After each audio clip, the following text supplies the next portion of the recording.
الحمد للہ والصلاة والسلام علی رسول اللہ وبعد۔ معزز احباب الکرام، حج اسلام کے بنیادی ارکان میں سے ایک رکن ہے، اور اس کی کتاب اللہ اور سنت رسول میں باعتبار حکم اور فضیلت کے بہت ساری نصوص وارد ہوئی ہیں۔ حج لغت میں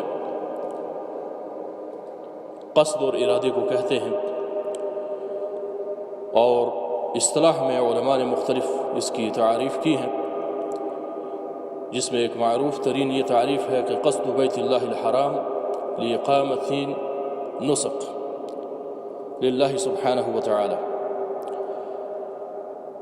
کہ بیت اللہ کا قصد اور ارادہ کرنا اللہ تبارک و تعالی کی رضا کے لیے ایک مخصوص ایام میں مخصوص طریقے کے ساتھ اس کو حج کہا جاتا ہے۔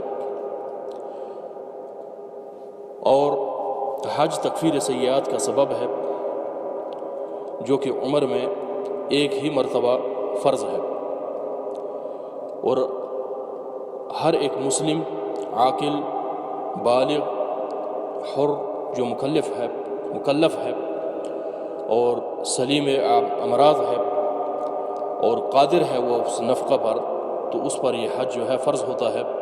اور اسی طرح اس کی شروط میں سے ایک شرط جو عورت کے لیے زائد ہے، وہ کسی محرم کا وجود، کہ وہ عورت محرم کے ساتھ حج کرے یا رفقہ مأمونہ ہو۔ اگر محرم نہیں ہے، اس کے پاس نفقہ ہے، تو پھر وہ رفقہ مأمونہ کا ہونا ضروری ہے۔ اس کی ادلہ میں سے ایک دلیل جو کہ امام بخاری اور مسلم رحمہ اللہ نے اپنی صحیحین میں نقل کی ہے، عبداللہ بن عمر رضی اللہ عنہما فرماتے ہیں کہ رسول اللہ صلی اللہ علیہ وسلم نے ارشاد فرمایا، بنی الاسلام علی خمس، شہادت ان لا الہ الا اللہ وان محمد رسول اللہ واقام الصلاۃ وایتاء الزکاۃ والحج وصوم رمضان، کہ اسلام کی بنیاد 5 چیزوں پر ہے۔ نمبر 1، اس بات کی گواہی دینا کہ اللہ معبود برحق ہے، اس کے سوا کوئی معبود نہیں ہے۔ دوسرا، محمد صلی اللہ علیہ وسلم اللہ کے رسول ہیں۔ یہ پہلا رکن ہے جس میں جو شہادتین پر مبنی ہے۔ اور دوسرا رکن نماز کا قیام، اقامت الصلاۃ ہے، اور تیسرا زکوٰۃ ادا کرنا ہے۔ اور صحیح بخاری کی اس حدیث میں چوتھے نمبر پر بیت اللہ کا حج ہے، اور 5ویں نمبر پر رمضان کے روزے ہیں۔ اور بعض روایات میں حج کو 5واں رکن پر رسول اللہ صلی اللہ علیہ وسلم نے بیان کیا ہے، جو کہ صحیح مسلم کی 16 نمبر یا 26 نمبر حدیث میں بھی موجود ہے۔ اور اس کے فرضیت کے ادلہ میں سے قرآن کریم سورہ حج میں اللہ تبارک و تعالی نے ارشاد فرمایا ہے کہ وَأَذِّن فِي النَّاسِ بِالْحَجِّ يَأْتُوكَ رِجَالًا عَلَى كُلِّ ضَامِرٍ يَأْتِينَ مِنْ كُلِّ فَجٍّ عَمِيقٍ، کہ آپ لوگوں میں حج کا اعلان کر دیں، منادی کر دیجئے، لوگ آپ کے پاس باپیدہ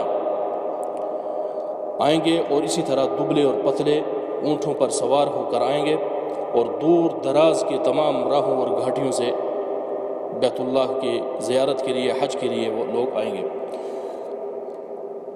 اور اسی طرح حج کی فرضیت کی ادلہ میں سے سورہ بقرہ میں اللہ تبارک و تعالیٰ کا فرمان ہے، وَأَتِمُّ الْحَجَّ وَالْعُمْرَةَ لِلَّهِ، کہ آپ اللہ کے لیے حج اور عمرے کو کیا کرو، پورا کرو، مکمل کرو، اسے اتمام کرو اس کا۔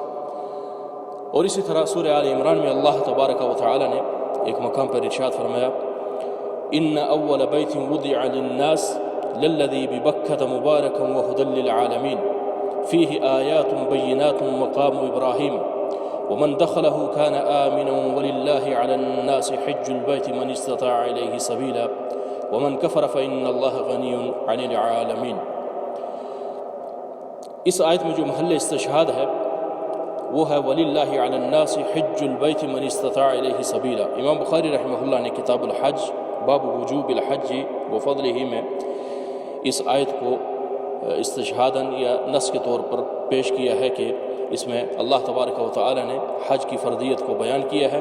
فرمایا کہ وَلِلَّهِ عَلَى النَّاسِ حِجُّ الْبَيْتِ، لوگوں اللہ تعالیٰ کے لیے، اللہ کی رضا کے لیے لوگوں پر بیت اللہ کا حج کرنا فرض ہے۔ من استطاع الیہ سبیلا، جو اس کی طرف راستے کی چلنے کی استطاعت رکھتا ہے، جانے کی۔ اور اسی طرح رسول اللہ صلی اللہ علیہ وسلم کی ایک حدیث جو کہ صحیح بخاری اور مسلم میں ہے، ابو ہریرہ رضی اللہ عنہ اس حدیث کے راوی ہیں، فرماتے ہیں کہ آپ علیہ الصلوۃ والسلام نے ہمیں ایک خطبہ دیا اور اس میں فرمایا کہ ایھا الناس قد فرض اللہ علیکم الحج فحجوا، کہ اے لوگو اللہ تبارک و تعالی نے تم پر حج کو فرض کیا ہے، بس تم حج کرو۔ فقال رجل اکل عام یا رسول اللہ، ایک شخص نے کہا کہ اللہ کے رسول، کیا پورا ہر سال حج فرض ہے؟ فسکت حتی قالها ثلاثا، تو آپ علیہ الصلوۃ والسلام خاموش رہے اور اس شخص نے 3 مرتبہ اس بات کا تکرار کیا۔ فقال رسول اللہ صلی اللہ علیہ وسلم لو قلت نعم لوجبت، تو پھر آپ علیہ الصلوۃ والسلام نے فرمایا کہ اگر میں یہ کہہ دیتا کہ نعم 3 مرتبہ جب اس شخص نے کہا تو آپ علیہ السلام خاموش رہے، تو فرمایا کہ جواب میں اگر میں کہتا کہ نعم فرض ہے تو یہ فرض ہو جاتا، نعم کہہ دیتا تو یہ فرض ہو جاتا۔ فلما استطعتم، تو پھر آپ اس کی استطاعت نہ رکھتے۔ ثم قال ذرونی ما ترکتکم، پھر آپ علیہ الصلوۃ والسلام نے فرمایا کہ آپ چھوڑ دیں اس بات کو، وہاں تک ہی محدود رہنے دیں جس کو میں چھوڑ دیتا ہوں، یعنی اس کا حکم نہیں بتلاتا، جہاں تک میں بتلاؤں احکام و مسائل کو تم سنو اور اسی پر عمل کرو۔ فإنما هلك من كان قبلكم بكثرة سؤالهم واختلافهم على أنبيائهم، اور آپ سے پہلے امتوں میں جو ہلاکت کا سبب ہے وہ کثرت سے سوال ہیں اور انبیاء علیہ الصلوۃ والسلام کے ساتھ اختلاف ہے۔ فإذا أمرتكم بشيء فأتوا منه ما استطعتم، اور اگر میں آپ کو کوئی حکم دیتا ہوں تو جتنی آپ کو استطاعت ہے اس حکم پر آپ عمل کرو، کیونکہ رسول اللہ صلی اللہ علیہ وسلم کا جو حکم ہوتا ہے، امر ہے، وہ فرض ہے۔ وإذا نهيتكم عن شيء فدعوه، جب میں آپ کو کسی بات سے منع کر دوں تو آپ اس کو چھوڑ دو، اس سے رک جاؤ۔ یہ بخاری اور مسلم کی حدیث ہے، جس سے پتہ چلتا ہے کہ حج جو ہے ایک ہی بار عمر میں انسان پر، مسلم پر فرض ہوتا ہے۔ اور اس کی فضیلت میں بہت ساری احادیث ہیں، جس میں ابو ہریرہ رضی اللہ عنہ سے منقول ایک حدیث ہے جس کو بخاری اور مسلم نے روایت کیا ہے کہ رسول اللہ صلی اللہ علیہ وسلم سے سوال کیا گیا کہ ای العمل افضل، کہ کون سا عمل افضل ہے اللہ کے رسول صلی اللہ علیہ وسلم؟ تو آپ علیہ السلام نے جواب دیا ایمان باللہ و رسولہ، اللہ کے ساتھ ایمان رکھنا، اللہ پر ایمان لانا اور اللہ کے رسول پر ایمان لانا۔ قیل ثم ماذا، اور پھر فرمایا گیا کہ اس کے بعد کون سا عمل اللہ کے رسول افضل ہے؟ تو آپ علیہ الصلوۃ والسلام نے فرمایا الجہاد فی سبیل اللہ، اللہ کے راستے میں جہاد کرنا۔ قیل ثم ماذا، پھر اس کے بعد پوچھا گیا کہ کون سا عمل اللہ کے رسول افضل ہے؟ تو رسول اللہ صلی اللہ علیہ وسلم نے فرمایا کہ حج مبرور، نیکیوں والا حج، حج مبرور۔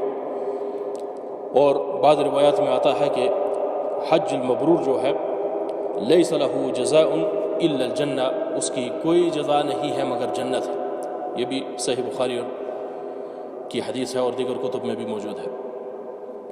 تو اسی طرح ابو ہریرہ رضی اللہ عنہ فرماتے ہیں کہ رسول اللہ صلی اللہ علیہ وسلم نے ارشاد فرمایا من حج هذا البیت، جس نے اس گھر کا یعنی بیت اللہ کا حج کیا، فلم یرفث ولم یفسق، اور اس نے رفث بھی نہیں کیا، فسق بھی نہیں کیا۔ رفث کہتے ہیں جماع کو، جیسے کہ قرآن کریم فرقان حمید میں اللہ تبارک و تعالی کا فرمان ہے احل لکم لیلۃ الصیام الرفث الی نسائکم، تو رفث سے معنی جماع ہے۔